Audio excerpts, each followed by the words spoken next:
Okay, welcome back, all of you. Hopefully, you're not joining me for the first time because that would imply that this is the first lecture you're actually watching on YouTube. It should actually be the fourth by my count.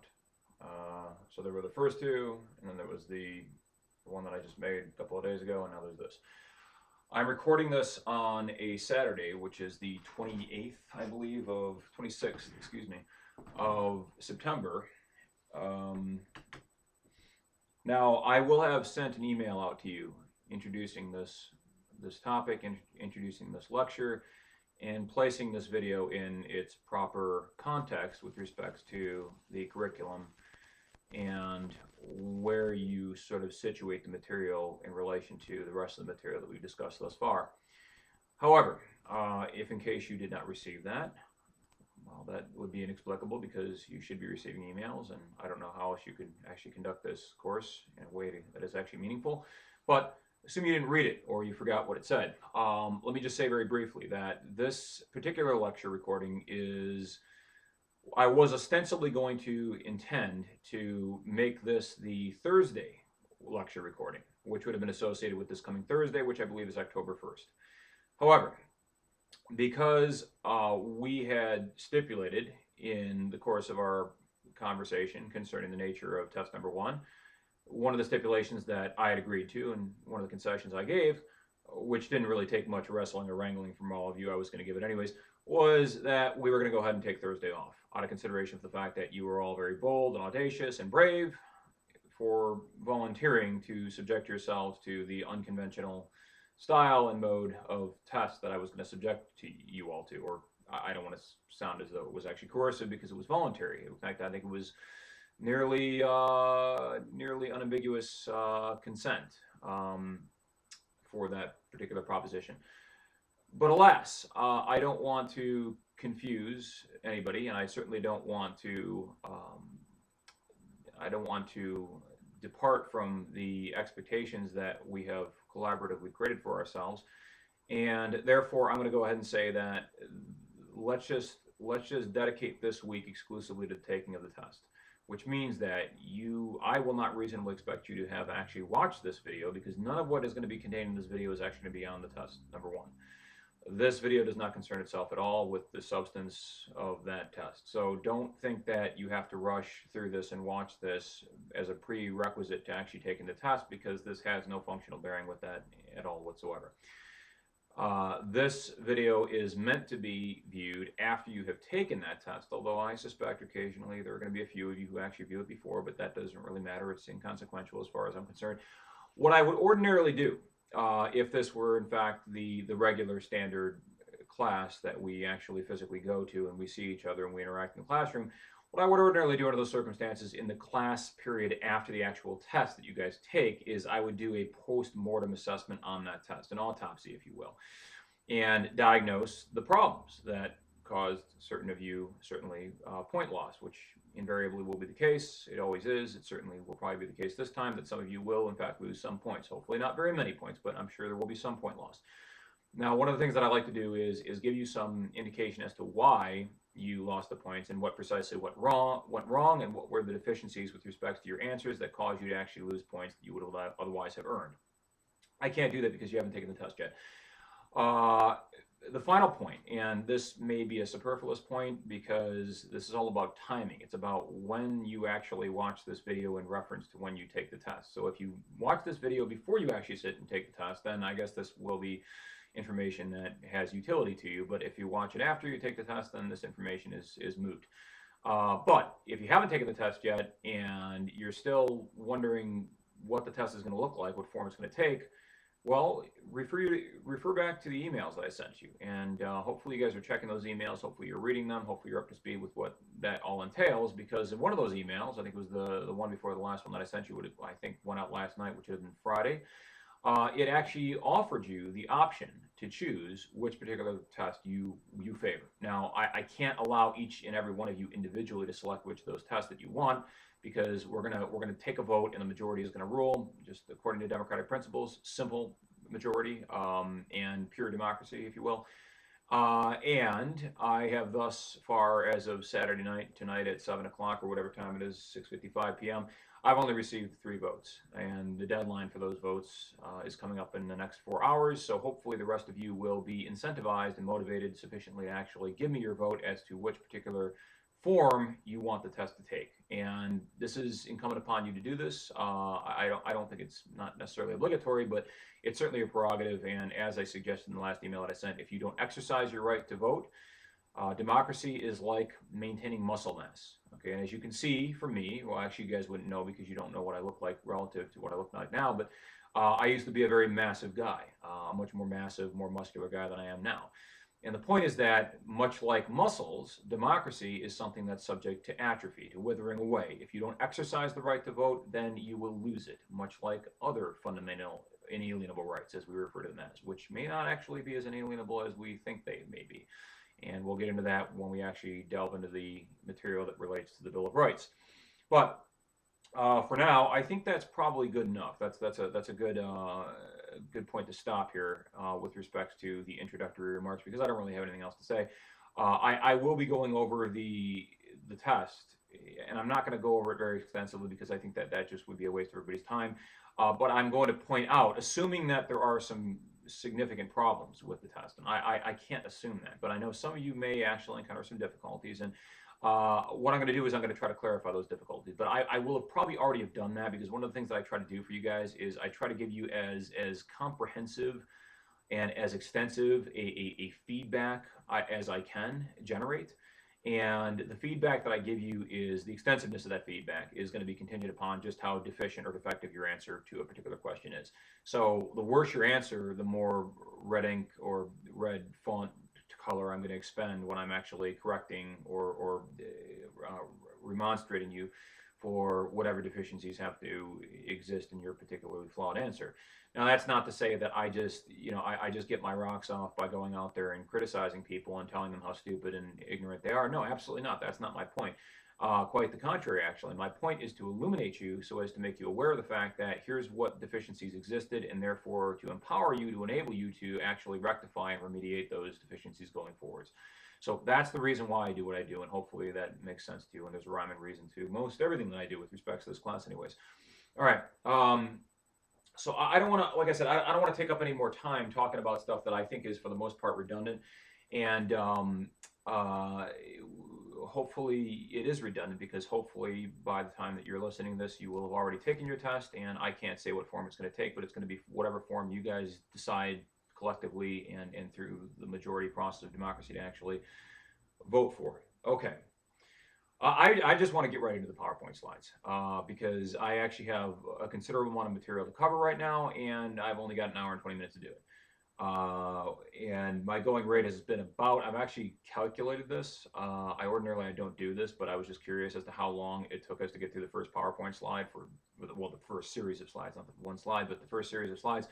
That took us about 5.5 to 6 weeks. Okay, so 5.5 to 6 weeks to get through about 15 slides.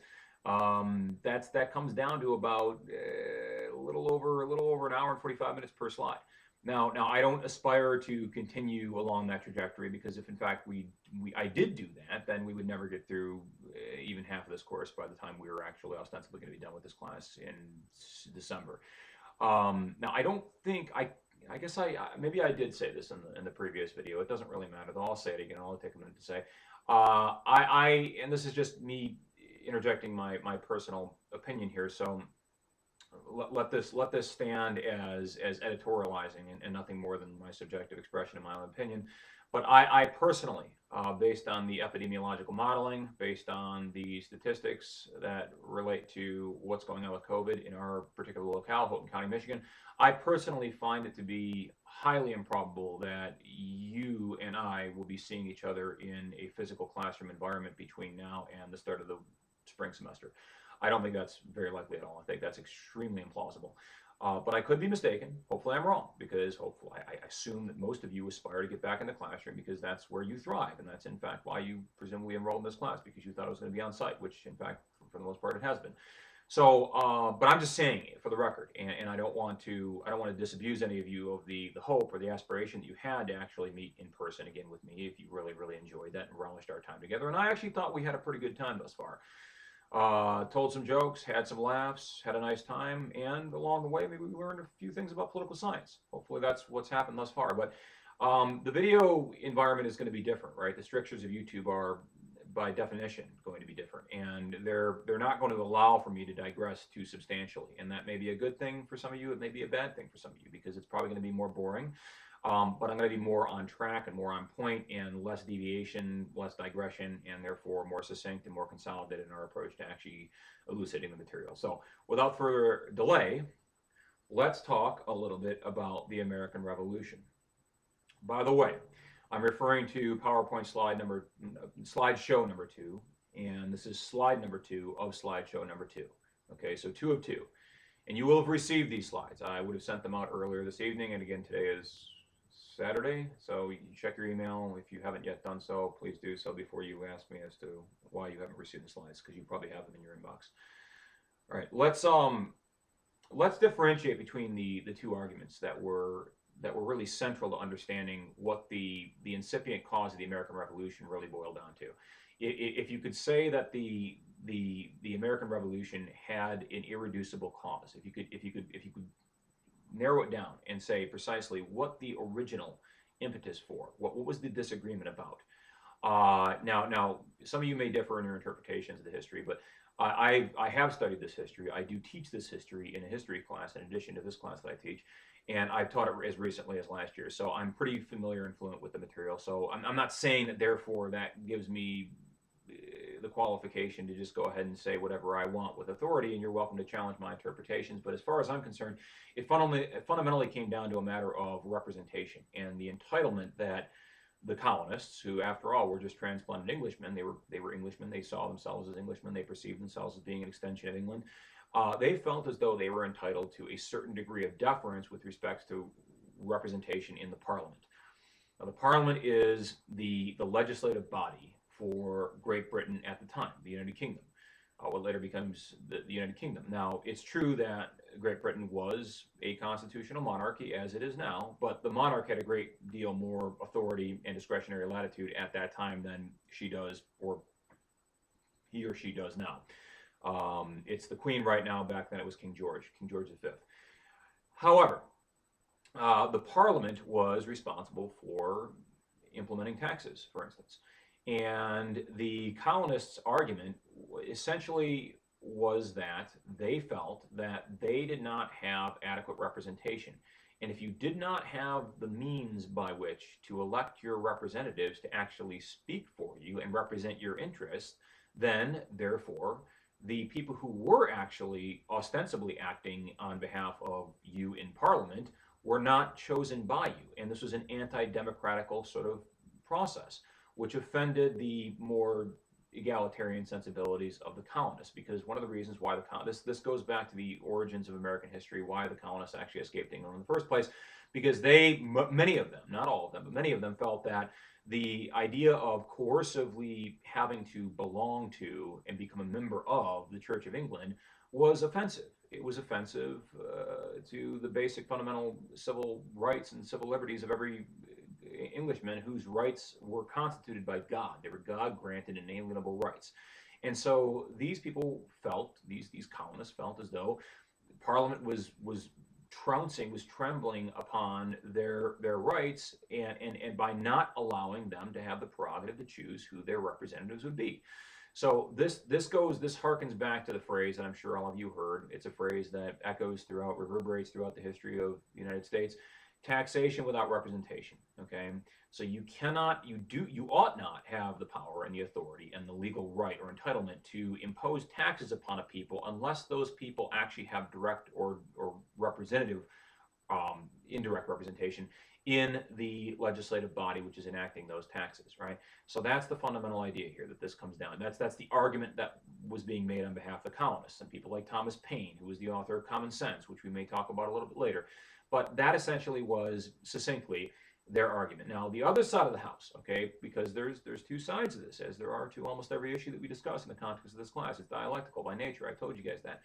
The other side of this is what are the British saying in response to this whole taxation without representation mantra? Well, they would make the case that you Englishmen, you transplanted Englishmen who are living there in Roanoke and Providence and Charlestown and wherever else, right? The various major centers of urban centers that line the east coast of the 13 colonies at the time before they actually acquired independence, wherever you happen to be living, you colonists over there are indistinguishable in principle and in fact indistinguishable from the other British colonists, the other various members of the British Commonwealth who live in far off places around the world.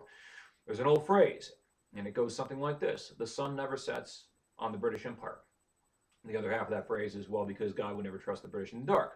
I can't say as to whether or not that's true, because the line of that thought insinuates that, well, if they were out there in the dark, they'd be out there buggering each other and engaged in all sorts of, playing grab ass or God knows what, abusing the natives and such. But that is true. The sun never did set in the British Empire, because the British Empire expanded across the globe. It was a global empire. It was a world, international, global enterprise. And likewise, the British had constituent subjects who were, again, in terms of their rights, were indistinguishable from the subjects that they had living in the colonies, right? So if you were a British subject in Canada, for instance, and you were living in Hudson Bay, right? Hudson Bay Colony, you were indistinguishable from a British colonist that was living in Charlestown, South Carolina, right? If you were a British colonist living in Australia, and this depends on what your class was, if you were sent there because you were a debtor's prisoner or something like this. But let's assume that you weren't there because you were serving out some kind of some prison sentence. You were indistinguishable in terms of the rights, in terms of the responsibilities, in terms of the civil liberties that you had. You were indistinguishable from the people that were living in Virginia at the time. Okay, and so this argument is the argument that has taken, well, the form that it takes. The phrase that we refer to it as is virtual representation. Okay, virtual representation is the notion that even though you as a colonist in the 13 colonies do not actually participate in the electoral process, which determines who's actually going to sit in the parliament and ostensibly represent your interest, you are virtually represented. Maybe not represented actually, technically speaking, right? But you are virtually represented, okay? Because Parliament at the time, and Parliament indeed at this time, Parliament any time, is in theory, anyways, it is theoretically supposed to make decisions and pass legislation that is codified in a way that takes into consideration the interests of all British subjects, not just some British subjects, but all British subjects, which extends to include those people who may be living as far afield as in the West Indies or the East Indies, or in the northern provinces of Canada, or in the American colonies, or wherever you can imagine that you may find British subjects, right? And so this is the argument that the parliamentarians and those who are responsible for advocating on behalf of the British government and asserting its power over the colonies would say, well, you guys got virtual representation, and likewise, you are indistinguishable in form and function and principle.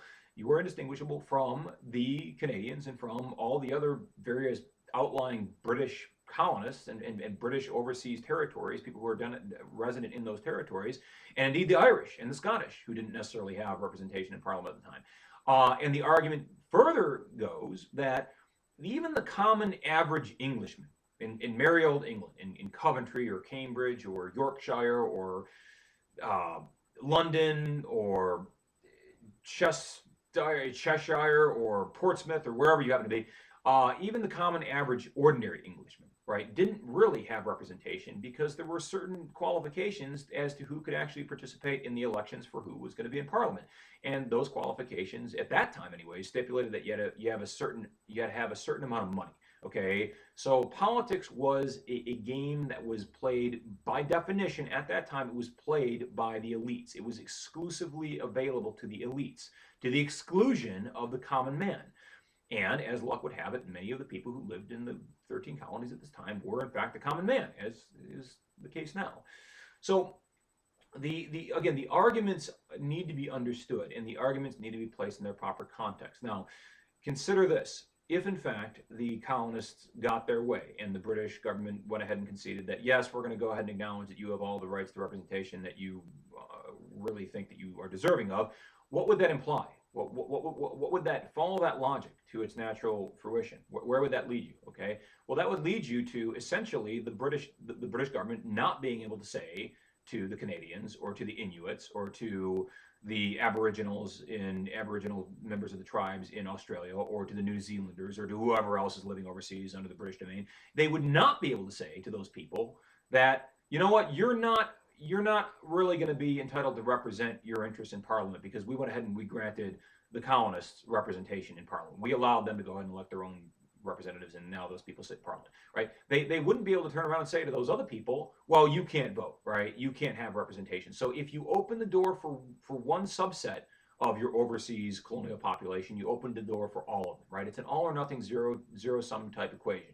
And I think the British were thinking at that time, the crown, the government, the royal government on behalf of the monarch, King George, was thinking that if we were to concede that much, well, we might as well just give it all away, because then we're giving the colonists the preponderance of the majority of votes in Parliament would then be dictated by the colonies, and that would cause utter chaos, and it would delay and obfuscate the parliamentary process and render it completely ineffectual and completely inefficient, because there'd be all sorts of different people representing all sorts of different interests from around the world, because the sun never sets in the British Empire, and it would be absolute pandemonium in Parliament, and that would be completely antithetical to the interests of maintaining a government which actually is able to function properly. Okay, and this goes back to the argument that Madison was making about a parliament or a legislature, whether it's a unicameral, bicameral, whatever, right? That's going to be too big. Okay, it's going to be too big. It's going to be too ponderous. It's going to be too big by virtue of the fact that it's trying to represent all people. Okay, a friend to all is a friend to none. Right? A man for all people, a man for all seasons, is by definition. Okay, he's going to be overly inclusive, and he won't be able to necessarily serve the interests of the whole, and to separate and dissociate the interests of the people who necessarily put him there in Parliament in the first place from his larger, broader interest to ensure that he is serving the interests of the whole collectively, as opposed to his particularized interest. So that's the other problem. All right. The third bullet point on this slide, it's a question, right? And most of what is going to transpire going forward here is going to be a series of questions. Now, one of the reasons why I think that the YouTube video format does not necessarily lend itself quite readily to the way in which this class ought to be conducted, in theory anyways, is because I can't really engage with any of you. I mean, I can't engage with any of you at all. Not really. I can't at all necessarily engage with any of you. So the dialectical element, the Socratic element, is going to be completely divested from this experience. So for some of you that may not really matter. For some of you may be indifferent to it. For some others, maybe you do care about these things. So I'm going to just go ahead and revert back to what I've been doing all along anyways, even when I did have you guys in class and you were a captive audience, you couldn't run away from me. I'm just going to do what I've always done, which is to go ahead and ask questions and then go ahead and answer my questions, because there's nobody else here to answer them. Maybe I'll find somebody to sit down and do a interview type session with me, and we can have sort of a back and forth dialogue and an exchange of some sort. But until such time as I'm able to figure that out and make those arrangements, I think it's just going to be me, myself, and I. Sitting in this empty room with these fantastic, historical, inspiring flags on the wall behind me that will hopefully add greatly to the ambiance of this environment, which is otherwise quite devoid of any authentic ambiance. Are elected legislators always willing and able to subordinate their own pecuniary or selfish interests to the collective interests of their constituents, as was envisioned and supposed by the American revolutionaries? So this gets to the nub of the question, doesn't it? The point about taxation with representation, the whole point, the case that the colonists were making was essentially to say that if we have the right to elect our own representatives, then we can send those representatives into Parliament, and those representatives will speak on our behalf. They will represent our interests. They will ensure that they are voting in support of legislation that is not going to in any way disenfranchise us as British colonists living in the American colonies.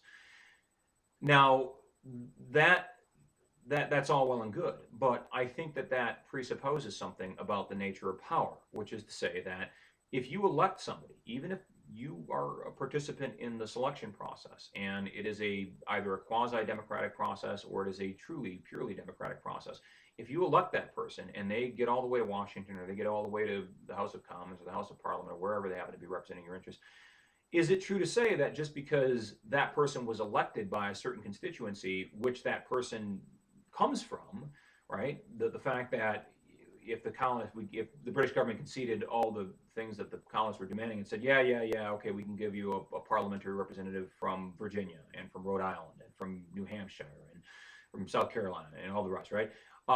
Is it true to say that because the colonists are voting for one of their own, so to speak, somebody from their native lands, that immunizes that person or insulates them, renders them incapable of experiencing some kind of subjective personal financial interest or motivation? And having that motivation, that subjective motivation, obfuscate or undermine, fundamentally undermine and obscure their capacity to think objectively, rationally, and in the best and most just interests of the people as a whole.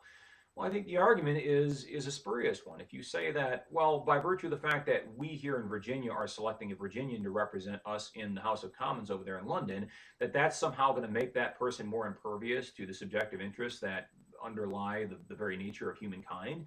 I think that that's a spurious argument, because what you're saying is that because that person comes from Virginia, or because that person comes from Rhode Island, that they're coming from that place and they're being tied to the land and they're having some greater loyalty to the people who put them there, is going to immunize them from the sorts of things that lead to corruption and destabilize the political process and make it subject to all sorts of machinations which de-authenticate it in essence. Now, I think that is a rather farcical proposition, and hopefully you agree with me. Right now, you could say at the least it would ensure that there's a greater loyalty. There's a more strident connection between the people who actually sit in Parliament and those who elect them, if in fact that person who was elected is accountable to the constituency that elected, that put them in office in the first place, and then they're going to be up for re-election in 4 or 5 years, 2 or 4 years, whatever it's going to be, and therefore they owe some loyalty to that body that put them there, that constituency, that body of citizens. Yes, you could make that point, right? But I think that's a separate point, right? That's not saying that because they have some loyalty to those people back there in Virginia, that therefore they are immunized from the possibility of looking at legislation, not just in terms of how it may benefit their constituents, the people who voted them, but also factoring into the calculus how it may benefit them personally or their family or their friends, or have some other subjective component enter into that calculus.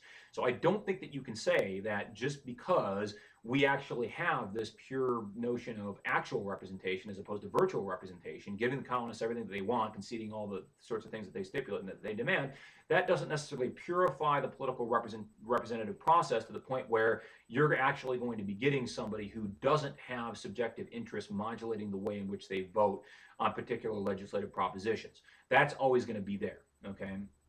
And this, I know this harkens back to philosophy, but I told you the most important leg of this tripartite, this trifectate stool, which consists of these three legs, which support and substantiate, undergirds the foundations of political science, is the philosophical leg, right? It's not so much the constitutional law leg, it's not so much the history leg, it's the philosophical leg, right? And so that's what we're gonna focus on. So what I'm trying to do here is I'm trying to identify the two different positions, okay? And I'm not trying to reconcile them. What I'm trying to do is I'm actually trying to make the case for the position that is considered to be less defensible, okay? And some would consider this to be an indefensible proposition, to say that, well, how can you go on record and defend the British and say that, well, this whole virtual representation thing, maybe it actually made a certain sort of sense. Well, I'm doing this because it's a tougher case to make, and the tougher cases by nature are going to require you to think more comprehensively and more introspectively and more lucidly about the actual relevant considerations, as opposed to the easy case, right? Because it's easy to say, well, hey, there's taxation without representation. That's just inequitable on its face, right? Okay, well that's essentially the case. That's a very easy case to make, and I don't think it really tests you intellectually or philosophically or in any other way that really is meaningful to understanding the nature of political science. So that's why I'm making the harder case, and I want you guys to be able to make it too. Right. Is there something? Is there something to be said for the relative utility of cynicism versus idealism as these various qualities modulate one's perspective of how a government ought to actually function? So what I'm getting at here is a lot of this really depends on your outlook.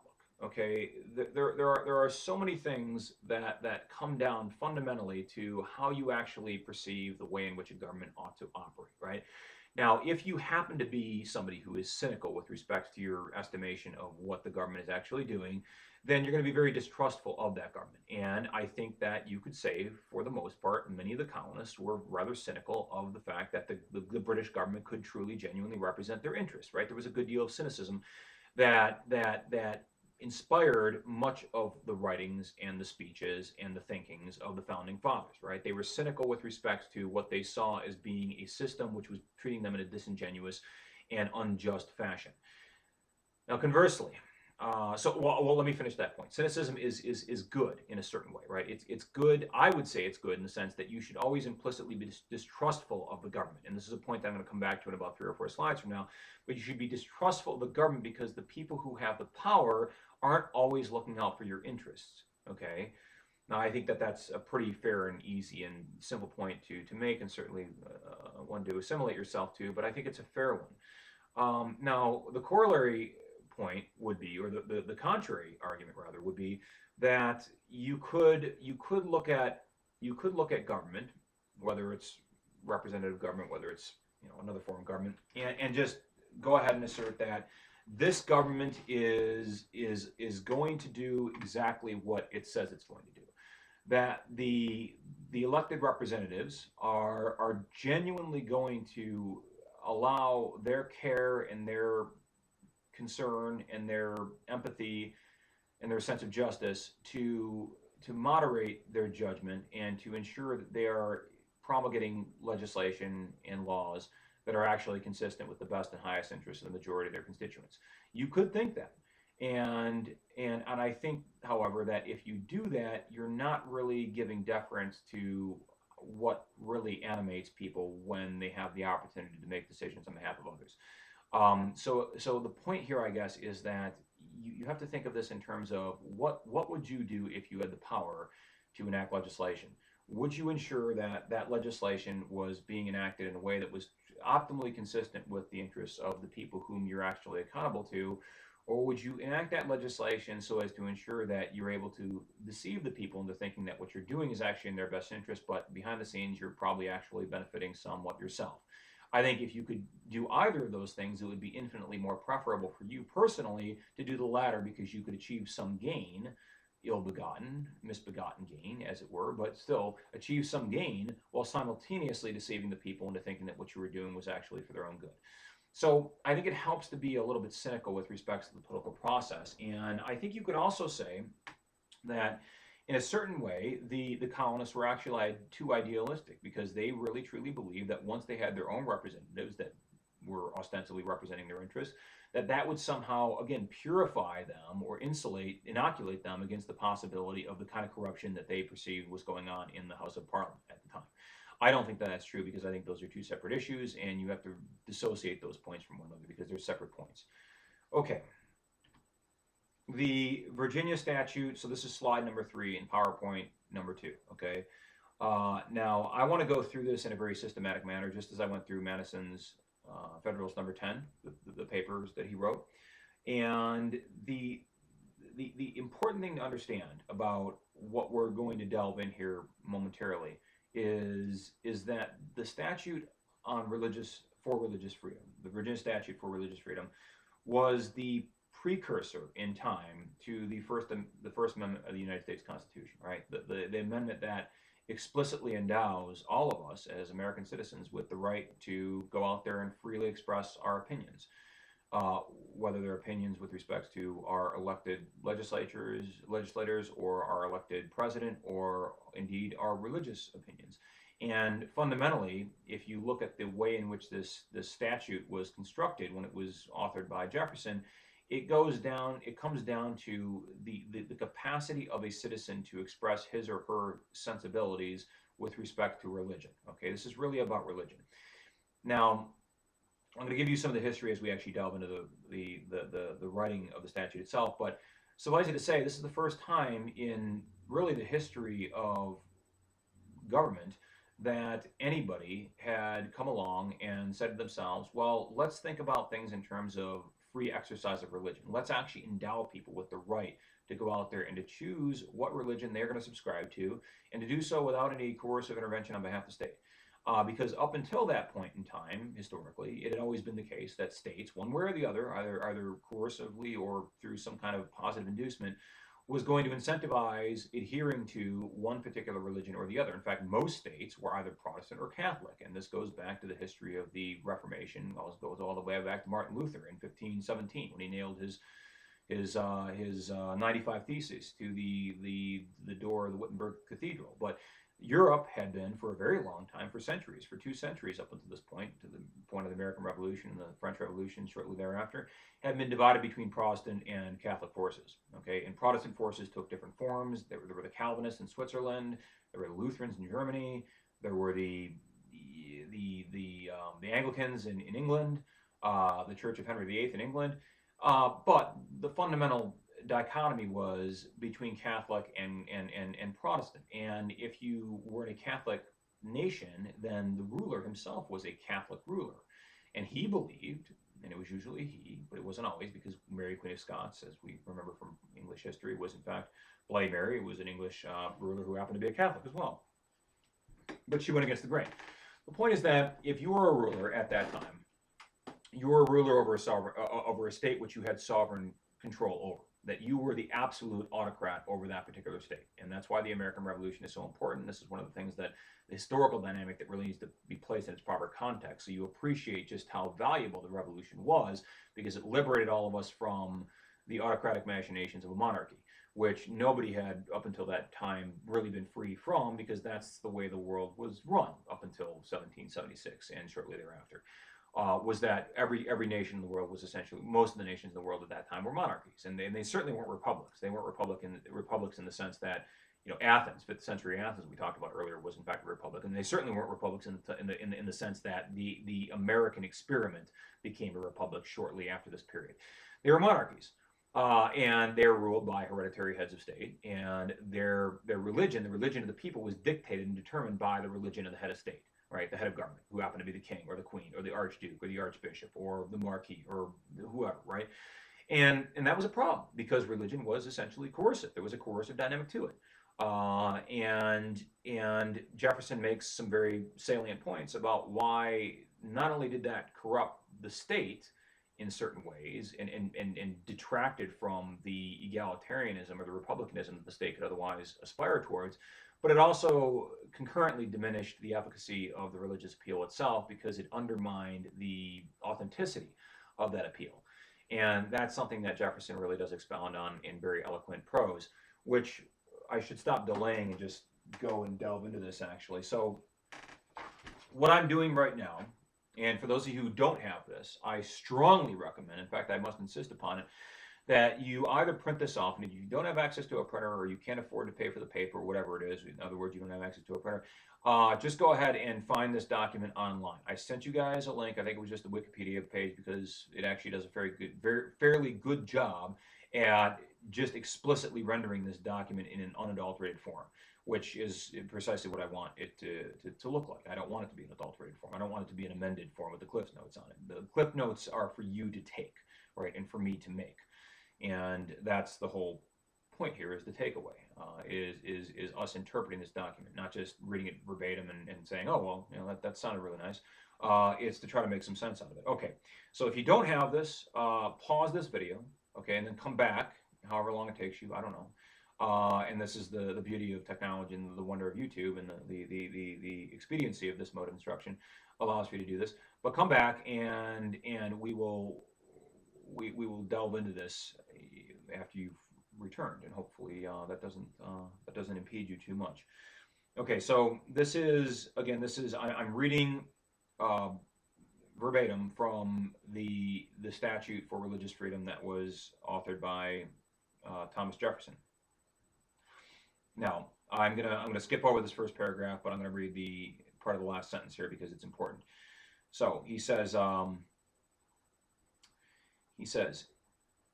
who being Lord, both of body and mind, yet chose not to propagate it by coercions on either, as was in his almighty power to do so.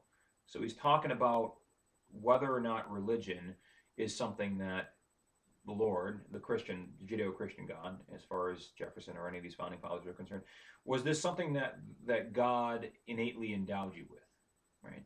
Is he's I think he's this is the point that he's making is that God, as far as the God of the Creator God Yahweh and the Trinity, the triune God of Scripture, Jefferson is saying that God did not actually necessarily endow you with a fervent and zealous belief in Christianity or Judaism, or whatever your particular scripture or creed happens to say.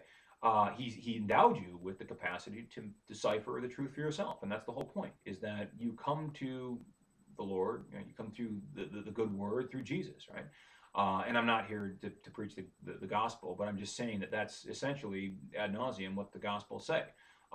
Is that you come to the Father by the Son, etc., etc.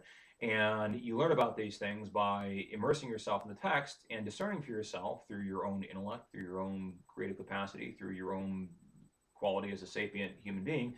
You learn for yourself that this is the truth, or you're able to discern for yourself through some sort of analysis that this is actually the truth, right? And that's the whole point of Scripture, is that it's not coercive, right? Because that would fundamentally undermine the efficacy of the appeal to Scripture by saying that, well, this is going to be foisted upon you, it's going to be coercively imposed upon you, mandatory, obligatory, coercive enforcement of Scripture. No, the whole notion is that, well, you looked at this and you judged it based on your rational faculties that this was a sensible and intelligible document and it had some good moral preachments in it. And hence you could conceivably you could say you could repudiate that. You could say as an atheist would say, well, actually it's intellectually incoherent and it's morally inconsistent, or it's morally incoherent and it's intellectually inconsistent. Either way. But you come to your own conclusions based on your analytical faculties, right? So that's the point that Jefferson is making about this. Now I know that's saying a lot, right, and getting a lot out of a little, but that's the whole point, right? This is a scrupulous parsing of the text, okay? And as I said, this is like an exegetical tradition with respects to the Bible, right? This is the exegesis of the Scripture of this country, right? This here is Scripture. This is not the good word of the Lord. This is the good word of the founding fathers, though, right? And probably one of the most preeminent of the founding fathers is Jefferson. So that's why it's important. That's why it's important for us to engage with this. And I'm not just doing this just for the hell of it, okay? Just to show off. Ooh, wow, you really know how to read analytically, Jeff. This is a skill and a technique and a trait that I want to inculcate in all of you before the end of the semester is over. As I said, this is a class that's not just going to teach you what to think, but it's also going to teach you how to think, infinitely more important than what.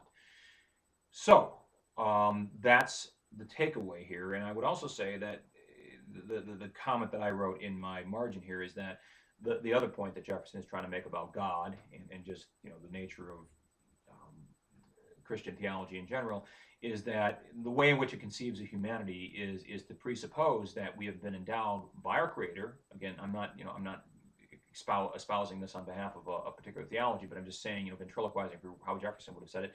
By our Creator, we've been endowed with the capacity to make a choice. So free will is presupposed by anybody who's a believing Christian. Now that's important, right? You guys know what free will is. It means that things are not predestined or predetermined. It discounts the possibility of providence and to say that everything was set in motion 12.7 billion years ago when everything came into existence during the Big Bang, right? That none of that really mattered, right? Because you can change. We are all authors of our own destiny, as I believe Cicero actually said.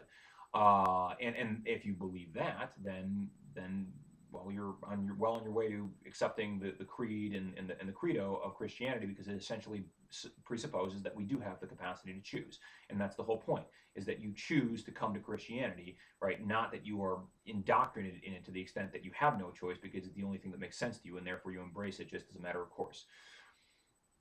Whether or not that's actually true, okay? And I'm making these arguments for the sake of argument, right? I'm not making these arguments because I truly, genuinely believe in them, because if you actually heard what I truly believe, that would be in many ways antithetical to what I just said. All right, so that's the first point.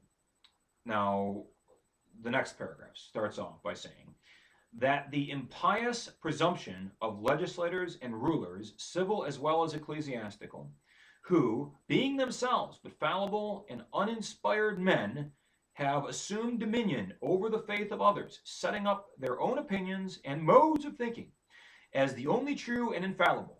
As the only true and infallible, right? So what they're saying is the truth. It is infallible. It is uncontested, irrefutable, irrefragile, the incontrovertible truth. And as such, endeavoring to impose them, their views, their incontrovertible truths on others, hath established and maintained false religions of the greatest part of the world and throughout all time. What is he saying? What Jefferson is saying here is that humans are. I mean, he doesn't explicitly say this, but the point here is trying to read between the lines. Okay, that's what I'm trying to get you guys to do, and I'm reading between the lines here, and I'm reading maybe too much into this, but I'm reading, I think, just enough into it, or just what is the minimum threshold you have to read into this to actually discern what he's getting at, because a lot of this does require a certain level of intuitive analysis.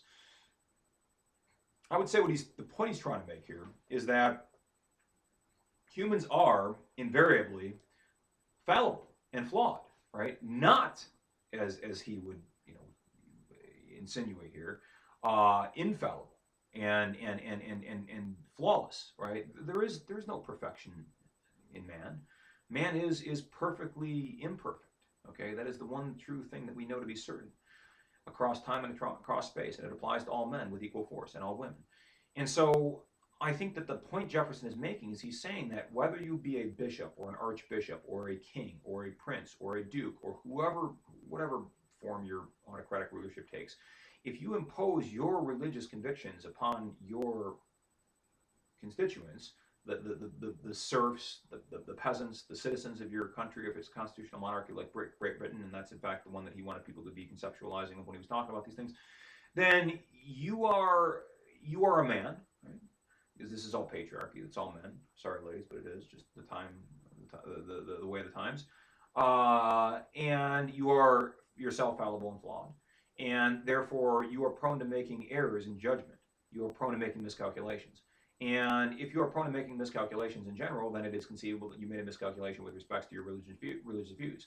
And ergo, it therefore follows that certain numbers of leaders who impose their religious views upon their constituent citizens are imposing false views upon their citizens, whereby they're not really concerned about the truth, but they're embracing those views because it's politically expedient for them to do so.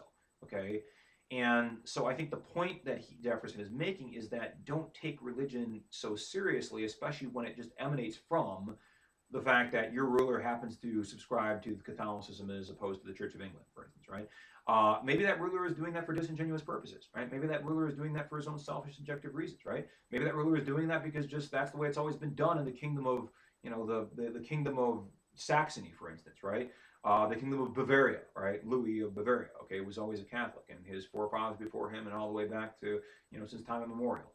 Now, I think that that's the point that Jefferson is making. So, what it really comes down to is, if you say that mankind is fallible and flawed, and they're prone to making all sorts of errors in judgment, including with respect to what religion they particularly choose, because that's a discretionary decision that is prone to error and fallibility, well, then you can't say that their decisions are infallible, and therefore you can't say that the choice was based on either a preponderance of the facts or was based on this very discerning process whereby they were able to arrive at this higher truth. None of that is factual. None of that is true, right? So he's essentially undermining this underlying conviction that many people have about the irrefragability of religion, that religion is something that you can't overthrow, that you can't contest, that you can't say that, well, because it was always done, that therefore we shouldn't respect it, right? He's saying, well, no, that's exactly the point I'm trying to make. We shouldn't do it because, again, the dictates of the religious state are the dictates of men who decide for themselves that they're going to believe in this particular religion and subscribe to this particular set of religious beliefs. And that is in itself subject to the error that men make occasionally, more than occasionally, quite often. And then he says that to compel a man to furnish contributions of money for the propagation of opinions which he disbelieves is sinful and tyrannical. I think one of the points that is implicit here is that Jefferson is trying to say that the common man should become the arbiter of what is true and just and right for himself. Because Jefferson is essentially saying in the preceding paragraph that I just read, he's essentially saying we should dispossess the kings or the sovereigns of their right to select for themselves, using their own discerning judgment, which religion is best for the state and everybody in it, right? Because he's saying that they're subject to the fallible proclivities of man just like everybody else, right? And this goes to a larger point that was made by Thomas Paine, which is to say that monarchs are not actually granted this uncontestable right to rule, that have their sovereignty is derived from the blessings of the church, that they are ordained by the church and therefore their rule is sanctified by God. That whole notion is of inconsequential significance, or doesn't have consequence, rather, precisely because the idea of having a religion or a monarch who is sanctified by God, who is a hereditary monarch who has been ordained by God, is in of itself nonsensical. It's contrary to our principles of equity. It's contrary to our principles of egalitarianism and civil rights and civil liberties and the sorts of rights that the founding fathers believed were innate in all men. So that also goes to this. It's a broader point that he's trying to make, which is to say that fundamentally it's all about what the common man, the average man, is able to discern for himself which religion he ought to choose for himself based on his own sensibilities, based on his own experiences, based on his own insights that he derives from those experiences, and not have some monarch, some king, or some archbishop dictate unilaterally for him what religion he is going to subscribe to merely because that happens to be the religion of the state. The next paragraph starts off by saying that even the forcing him to support this or that teacher of his own religious persuasions is depriving him of the comfortable liberty of giving his contributions to the particular pastor whose morals he would make his pattern and whose powers he feels most persuasive to righteousness, and whose withdrawing from the ministry those temporary rewards which, proceeding from an approbation of their personal conduct, are an additional incitement to earnest and unremitting labors for the instruction of mankind. What the hell does all that mean? Well, that's why you're here. That's why you're listening to me, hopefully, attentively. He's saying that men, citizens, common men, whoever, men in general, metaphorically, should not be coerced to pay and subsidize a particular variation of their own religion. So this goes back to the point about Protestantism, right? Protestantism is a very comprehensive way of classifying religion, right? There are many different denominations that fall under the rubric of Protestantism, right? And what Jefferson is saying is that you ought not be coerced by the state, or either coerced through some sort of negative reinforcement or incentivized by some sort of positive reinforcement. Either way, you shouldn't be compelled. There should be no compulsion that's directing or inspiring you one way or the other to subsidize a particular brand of whatever religion you happen to subscribe to, right? Because what that's doing is it's dispossessing the religious person of his or her right to make their own choice, which is a sovereign choice, which is incumbent upon them to make, because after all, going back to the first paragraph, we are given the right to choose. We are given the right to choose voluntarily, volition. We have volition, right? We have free will, right? That's the whole, the presupposition here in all of this, is that we have free will.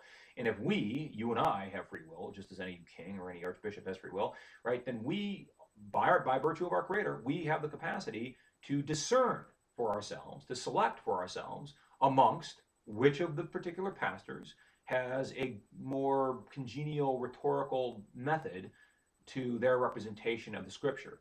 And therefore, we're going to go and we're going to patronize this particular church because this particular pastor or cleric or priest or whomever, right, fill in the blank, imam, rabbi, whatever, right, appeals to our particular sensibilities.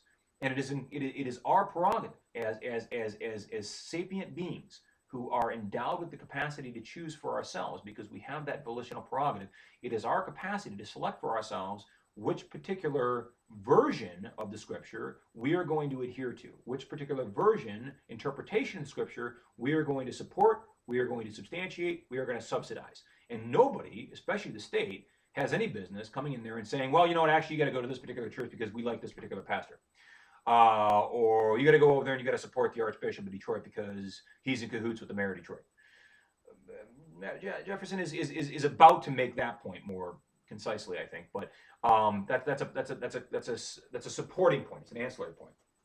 But again, I think the primary point in this particular paragraph is to say that we shouldn't be compelled to go out there and support a particular version of this faith merely because the state thinks that it's expedient to do so. Now, why is it advantageous to allow for people, common man, to go out there and to select which particular church or which particular pastor or which particular cleric he wants to endorse and subsidize and support? Because I think in the back of Jefferson's mind, he's thinking to himself, well, if we allow freedom of choice and we allow the individual participants, the congregation, the constituent members of the congregation, to decide for themselves which particular congregation they want to belong to, and if they use their own discretionary judgment to decide and decipher which of those congregations is the most valuable, then that is going to create a selection process whereby the best and the most congenial interpreters of the gospel are going to be those who are going to receive the most subsidies, right? The most effective communicator of the Christian message is he who's going to be the wealthiest, is he who's going to be supported and subsidized by the majority of the people, right? So this is a process by giving people the right, by virtue of their own prerogative and their own volitional capacity to choose, by giving them the right to go out there and select which particular church they want to belong to and which particular pastor they want to listen to and which particular church they want to give their money to, right? That creates a system which selects for pastors and priests and bishops and rabbis and imams and whoever else who are going to be effective in actually communicating the substance of the scripture that they're supposed to be interpreting, as opposed to saying you gotta go out there and you gotta endorse this particular pastor or this particular priest because that's what the government tells you. No, it shouldn't be that way. That's the point that Jefferson is making. Okay, so it's the more subtle point that I think underlies all of this is that it's bad for religion and it's bad for the state to say that those two are inextricably entwined. To say that they go together, right? They're linked at the hip. Okay, we got to sever them. We got to make sure that they're separable and distinct. Okay, that our civil rights have no dependence on our religious opinions any more than our opinions in physics and geometry. That our civil rights have no dependence on our religious opinions any more than our opinions in physics and geometry. Well, what's he saying there?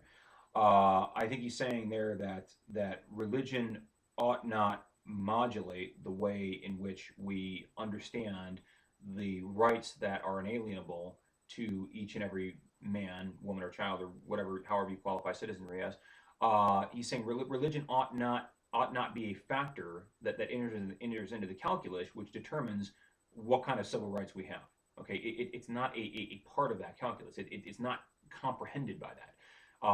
As is in the analogy he's giving is to say that, well, religion ought not enter our religious conception of what is morally right, of which particular religious theology happens to get their scripture more accurate than the others. He's saying that has no functional bearing on how we interpret science or astronomy or chemistry or anything like that, right? He's saying religion is dissociated from the sciences just to the extent as religion ought to be dissociated from the rights that we are endowed with, right? That ought not modify or modulate or constrain or restrict or expand upon those rights in any meaningful way, because it doesn't relate to that sort of thing. Okay, religion doesn't relate to the extent that we have certain civil rights or civil liberties. Okay, it doesn't create those rights, or it doesn't dispossess of us of those rights either.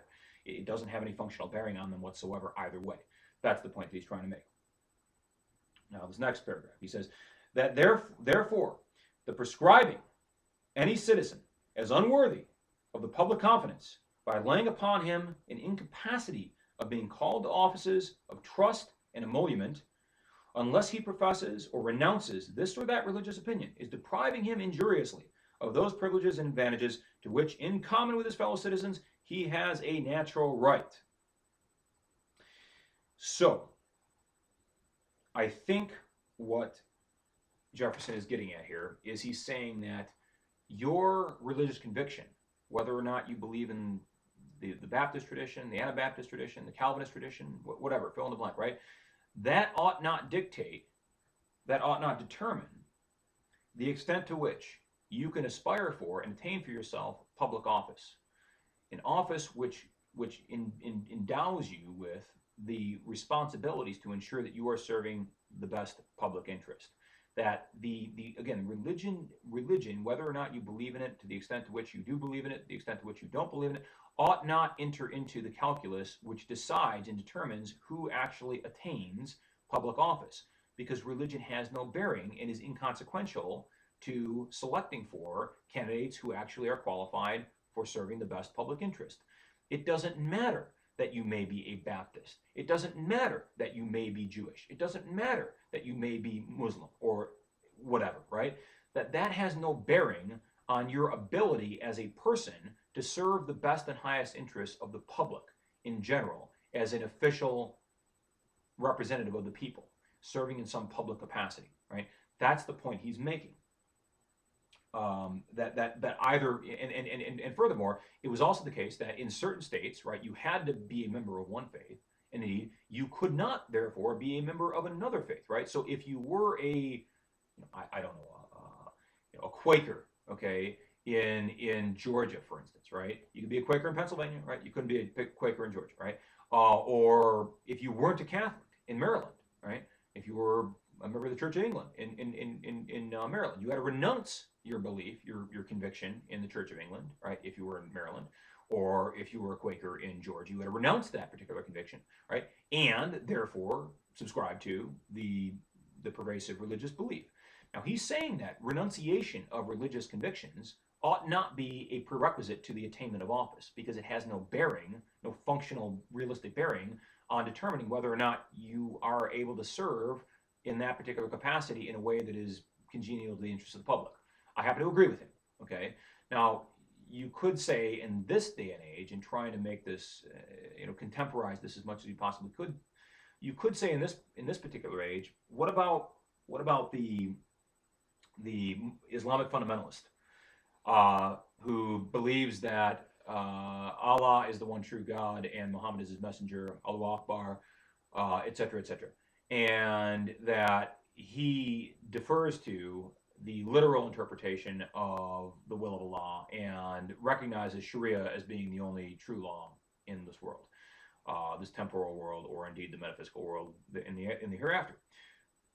Would that person in some way be incapacitated in his ability to otherwise fairly and justly adjudicate the laws of this country? Would his ability to serve the interests of the citizens of this country in a just and equitable way, in a reasonable and rational way, would that be obfuscated or obstructed by his underlying fundamental religious convictions?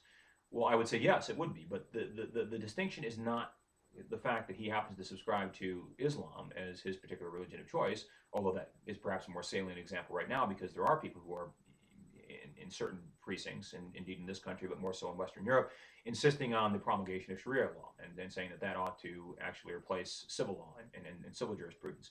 But the point is not about that person being an Islamicist, for instance, right? The point is about whether or not how fanatical you are in your particular religious conviction. And if you were a fundamentalist Christian, you could be just as bad, right, or have beliefs that are just as antithetical to your democratic sensibilities as an Islamic fundamentalist, right? It's indistinguishable. In principle, it's no different, right? I mean, and it's really no difference of degree either, right? Because I'm saying that's what matters, is the difference of degree, right? The extent to which you either are a fundamentalist Christian, or the extent to which you are a fundamentalist and fanatical Islamic person, right, a Muslim.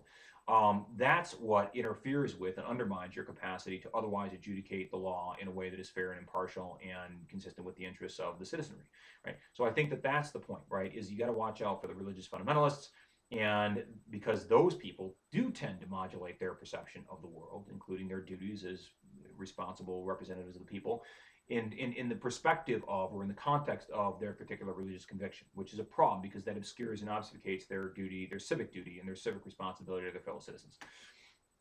Okay. and it's, unfortunately, the lighting in here is very, very bad, so it's hard for me to see what I actually underlined here. Okay. So the next paragraph, it's just a single sentence. He says that it tends only to corrupt the principles that very religion it is. Let me read that again.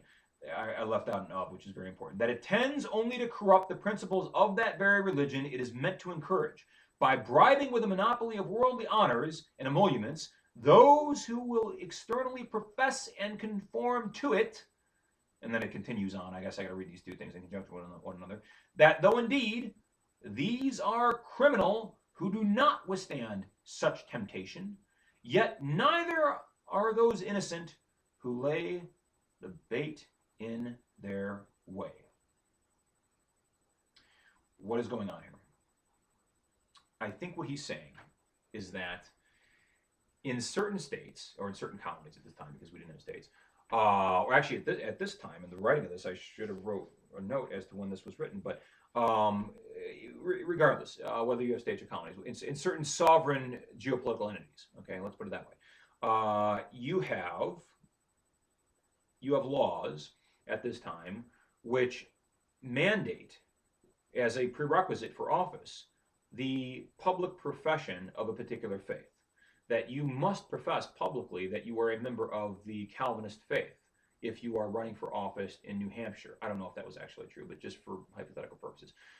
What is the problem with that? Well, Jefferson's point, I think, is he's saying that conduces towards, that facilitates or creates the capacity, very large capacity, a very capacious one, for disingenuous professions of faith. It's going to incentivize people going out there who don't really genuinely accept the tenets and the principles of that particular faith, and saying, just for the sake of expediency, that I believe in everything that John Calvin actually subscribed to. But doing so in a manner that's completely cynical and disingenuous, because they're doing it for their own personal political interests, right? They're doing that because they want to run for mayor, or they want to run for committeemen, or they want to run for selectmen, or they want to run for alderman, or whatever, right? And therefore, the real reason why they're professing their religious belief is not because they truly accept the principles of the religion, and they accept that that's the one true interpretation of the gospel or the scripture. And so it undermines the integrity of the religion. It de-authenticates the religion. If you've got a lot of people out just running around saying that I'm Calvinist just for the sake of running for office, well, that means how do you differentiate between the wheat from the chaff, so to speak, right? And this is actually the reason I chose Calvinism. As it so happens, this is kind of ironic because I didn't actually think about this at the time, but so happens it's actually rather advantageous, because if you know about Calvinism, they believe in the idea of predestination, right? That there are those who are elect amongst us, right? Well, how would you be able to discern from the elect and the pseudo-elect, right? The sham, right? The sham elect, right? The fake elect, okay? Because there's going to be some people going around saying, yeah, I'm one of the elect. I'm going to comport myself in a very conscientious manner befitting of a very scrupulous Calvinist. And then just say that for the sake of their own political expediency, because they just want to run for office. And that's the only reason that motivates them to say those things, right? So you have many disingenuous professions of faith if, in fact, you mandate that sort of public profession as a prerequisite for running for office or becoming a citizen of a particular state. So he says it's bad for the state in the sense that it interferes with our capacity to select for the most ideal candidate for office, because it says we got to insist that, well, he's also religious and this, that, and the other thing. But it also interferes with the efficacy of religion, because it says it creates a scenario whereby people are going to have a very strong motivation to disingenuously profess a faith that they don't actually believe in, right? And the only one who will really know whether or not that's a disingenuous profession or whether or not it's authentic is God. And since we're not divine, and since we're not clairvoyant, well, nobody's going to know, right? So that's a problem. It's a problem for religion, right? So he's anticipating problems for the state, right? So there's two classifications here of his critique. Problems for the state, problems for religion itself, right? But they're inextricably entwined, and that's the way Jefferson adumbrates this in a way that is very beautiful and very elegant. And the structure of his argument is such that he's making the case for both simultaneously, because he's saying that they mutually reinforce each other. Okay, the next paragraph. That to suffer the civil magistrate to intrude his powers into the field of opinion and to restrain the profession or propagation of principles on supposition of their ill tendency is a dangerous fallacy, which at once destroys all religious liberty, because he is, being of course judge of that tendency, will make his opinions the rule of judgment, and approve or condemn the sentiments of others only as they shall square with or differ from his own. Right. I think what Jefferson is trying to get at is to say that if we are to create a system whereby your conception of the truth of a particular religion is going to determine whether you are a serving magistrate, whether you are the one who has access to justice, or indeed if you are the arbiter of justice, and your religious conception of the world is going to modulate your conception of how you want to actually adjudicate that justice. In other words, which is to say that if you are a magistrate or a judge or a justice of the peace or anyone else serving on behalf of the judiciary, and you are in Rhode Island and you are required to be a Catholic or a Protestant or whatever it happened to be, and you are furthermore required to incorporate your religious convictions and your religious beliefs in the way in which you actually adjudicate a particular case. Well, that's going to obscure justice in the sense that you're not truly giving justice, you're not meting out justice in a truly dispassionate way, because you're allowing your own particular religious preferences and prejudices to influence the way in which you adjudicate the matter before you, right? So religion is in effect contaminating, it's undermining the efficacy of justice. It's rendering it inequitable by virtue of the fact that justice is going to be moderated by religious beliefs and religious opinions and the religious sensibilities that are imposed upon the people who are actually supposed to be upholding the law. Furthermore, he's saying that to use religion to either create a preferential consideration for certain people by virtue of the fact that they adhere to the religion of the state, right? Or to say that we are going to suppress justice, suppress the delegation of justice out of consideration for religious belief, is to make a mockery of both the system of justice, the judicial system, as well as religion itself, right? In other words, he's continuing on with the line of argument to say that religion has no place in moderating or modulating the way in which we go ahead and adjudicate cases before the law. It has no place. Now you can put your hand on the Bible and swear before God that you testify to tell the truth and nothing but the truth and the whole truth, so help you God. That's a good way of reinforcing somebody's conviction, right?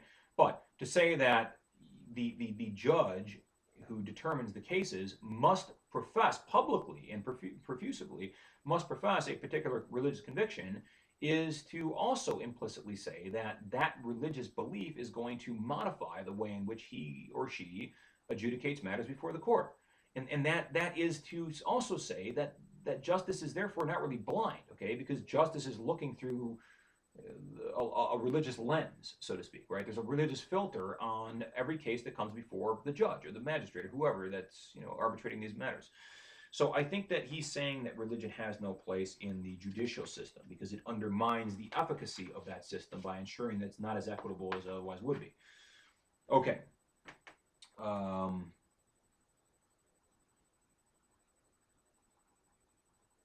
So I wrote something down here, and I'm just going to read this because it's too difficult for me to actually summarize this and simultaneously do so while reading the words that Jefferson himself wrote. So I said the attainment of truth. This is my words. This is not Jefferson's words, right? This is what I wrote here, and this is a commentary that I'm making on the second to last paragraph. The attainment of truth requires free inquiry, but that in itself is undermined when the mind has been constrained in its own freedom of thought by religious dogmatisms that preclude discourse and dissension. So that's another way of maybe phrasing in even more convoluted prose than what the original author actually used, but it's another way of saying what Jefferson is himself expressing here, which is to say that religion gets in the way of establishing what is actually true about life, okay? Because it's saying that you can't advance an argument in a religious state that is contrary to the principles of that particular religion. So you can't advance an argument in a way that would undermine or be in contradiction to the tenets of the faith. And that constrains anyone's capacity for truly free thought, for truly free discourse, because you have to conform to a particular theological interpretation. and that greatly reduces your ability to actually discern the truth, because the truth is all about free inquiry. You're not supposed to be relegated to a certain way of conceptualizing the world. So he's saying that by virtue of having a religious motif that is imposed upon us by the state, we can't really think outside of that box, because it's constraining the way in which we think about things, because the state is foisting this religion upon us, and it's requiring all people to profess this, and you can't repudiate that belief, because then you become disenfranchised and you lose certain rights as a citizen. And so it's constraining, by necessity, it's constraining the way in which you think, or by implication it's constraining the way in which you think, and the way in which you argue, and the way in which you engage in civil discourse. And that in and of itself, because it's not open to all avenues to pursue that, you're not going to get at the truth, or the truth is going to be maligned, right? Or you're going to be doing a disservice to the truth, because you can't actually engage in truly free inquiry. It's going to be an impure inquiry that's going to be obfuscated by religious principles that dictate what you can think and what you can say and just how far you can go and what is considered to be taboo, right? And this is the analogy I would say to this, to again contemporize this point, is to say that this is like living in the 21st century in the United States in 2020, right? Right now, if you say certain things about the Confederacy, right? If you say, well, the Confederacy was actually fighting for states' rights and not slavery, per se, okay? I'm not making that argument, right? That's a theoretical supposition, right? But if you were to make that argument, right? If you were to say that, now, you may not actually be welcome to say that anymore, because that in and of itself, ipso facto, is to suggest that you are doing something that offends against the sensibilities of certain people in certain circles, right? So I think that there's this corollary here in contemporary popular culture here in the 21st century, whereby much of our thinking, or at least much of our public expressions in polite company, is constricted and constrained by virtue of what we anticipate somebody's going to think about what we're going to say, right? And we don't want to offend anybody, right? Because there are so many people out there that are looking to be offended, and if you're looking to be offended, I guarantee you will be offended, whether it's what you were expecting to be offended by or something else. You'll find something to be offended by either way. And I think that has the same restrictive function that a mandatory, obligatory religious profession, public profession of religious faith, has in relation to constraining open and free dialogue in a way that obfuscates the truth that may otherwise be attained if in fact you can discourse in a way that is unrestricted, right? To say that you have to tread so carefully so as not to infringe upon the fragile sensibilities of this crowd or that crowd, right? So therefore, there are certain things that are so taboo that you just can't discuss them at all, categorically. Well, that is to say that you can't really discuss what is necessary to arrive at the truth, okay? And I think that fundamentally is a point that Jefferson was making. So again, what I'm trying to say here, my friends, is that this is not just relevant in the context of the 1770s, okay? This is relevant. This is just as salient today, I would say even more so today, or just as much so today as it was 250 years ago, right? Because the same principles do apply. And yes, the facts certainly have changed. The history has evolved since then, right? Our culture has changed diametrically so since then, but the principle still stays the same. Free inquiry ought not be restricted, restrained, modulated, constrained, or adulterated, or otherwise obfuscated by a certain dogmatism, whether it's a dogmatism in terms of allegiance to a popular cultural conception, in terms of how you think things ought to be and how opinions ought to be expressed, or whether it's a dogmatism in terms of what you believe about religion and what that religion professes and what it inculcates you in thinking and how you ought to allow your thoughts to be modulated by that particular religious dogmatism. Dogmatisms are bad, whether they're religious, whether they're cultural, they're bad, okay? Categorically, Jefferson, I believe, would have agreed and endorsed that sentiment. Final paragraph. I'm going to start midway here because we're running out of time and this is going to take a while. Nor shall otherwise, actually, I gotta read the whole thing. Be it enacted by General Assembly that no man shall be compelled to frequent or support any religious worship, place, or ministry whatsoever, nor shall be enforced, restrained, molested, or burthened. It's supposed to be burdened, but it's the Shakespearean interpretation. So burthened in his body or goods, nor shall otherwise suffer on account of his religious opinions or belief, but that all men shall be free to profess and by argument to maintain their opinions in matters of religion, and that the same shall in no wise diminish, enlarge, or affect their civil capacities.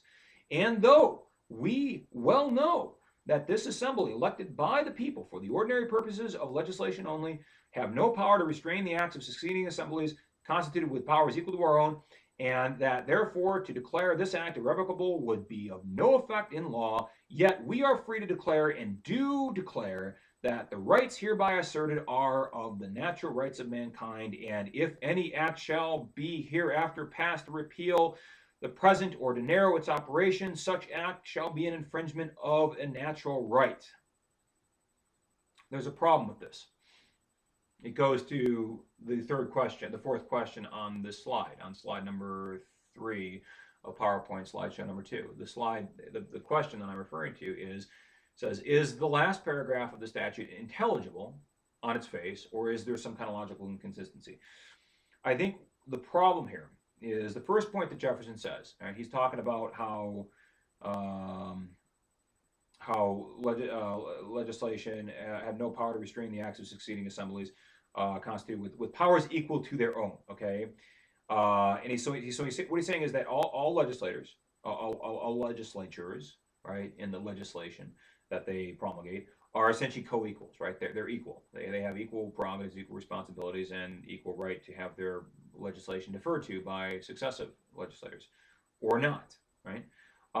And therefore they have the same power and to amend and to repeal prior legislation if they find it to be disagreeable, because they have the right, because they're co-equals, right? So they can either add things to existing legislation, or they can amend or repeal that which offends their own sensibilities.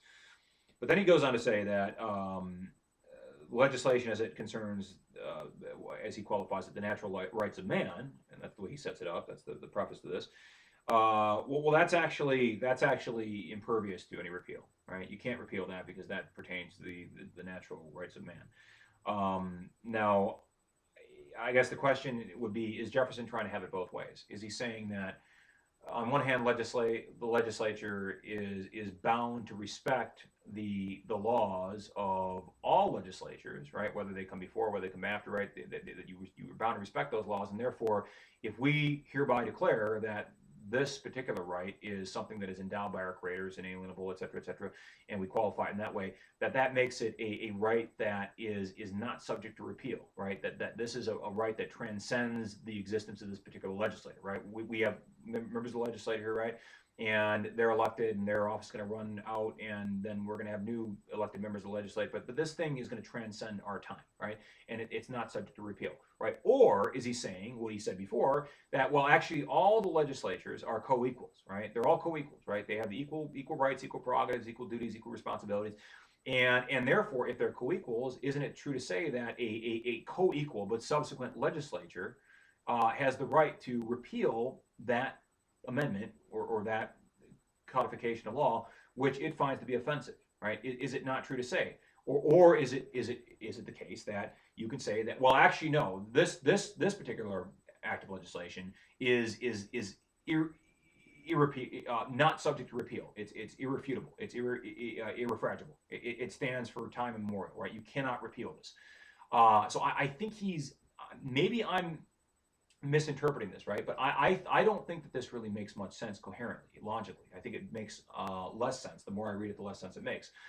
So I have some questions here, and I'm coming up to an hour and 22 minutes. It's actually an hour and 23 minutes, which actually brings us to the conclusion of this class. And I'm going to try very scrupulously to adhere to the time parameters, because I don't want to disenfranchise anybody by making you feel as though you have this burden to sit here and listen to me drone on for hours and hours and however long go on, because you guys know I can do this forever.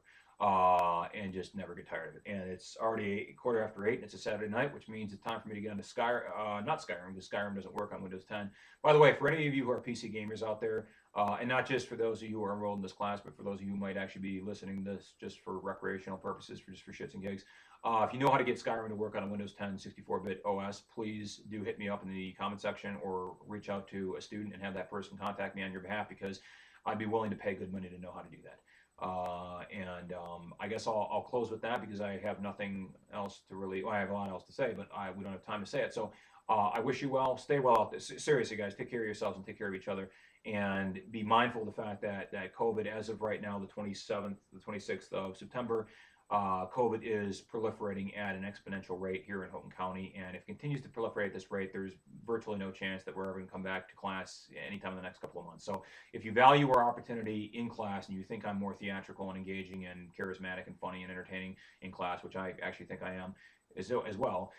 If you value that and you want me back, and I want, if that's what you want, then do your utmost to avoid Walmart. Or if you go there, certainly wear a mask and just be conscientious with respect to how you abide by social distancing protocols and all the other pandemic protocols that the CDC has recommended us to follow. Okay. Thanks for watching. Take care. And I will bid you adieu until next time. And that's the wrong mouse. I'm sorry, it's a bad habit, but this is how I stop. All right. Thanks, guys. Thumbs up if you like this, or even if you hated it, if it was beneficial. If you learned something, how about that? That's a generic enough qualifier. Thanks, guys.